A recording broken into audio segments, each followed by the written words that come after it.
He suffered. He prayed. He was deprived of even the fundamentals. That is the essence of holiness. So you must come to know Him.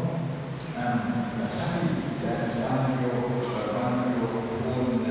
faithful an engineer has written a beautiful book, very beautiful, very easy to understand, at least some glimpse of Jacob Gonzalez.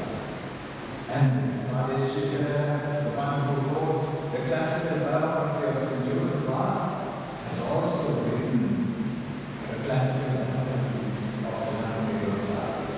If nothing else, at least read S. Chitra's biography on Jacob Gonzalez.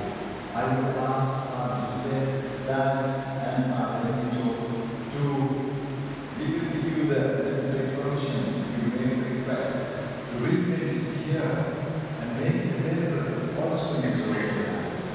It's a tedious process. It's a long process, but it is possible because there are saints. We know that he is a saint.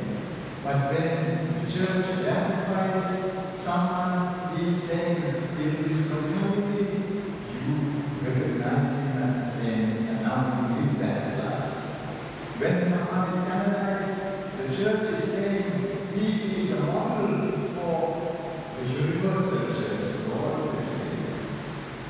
That is the meaning of identifying and canonizing.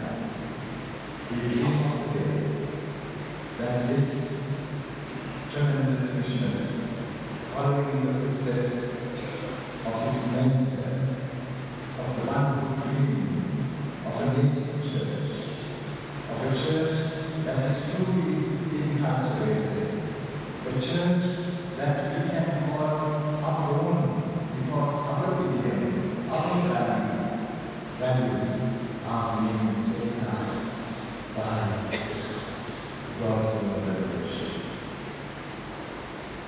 The third thing to do is somehow the process will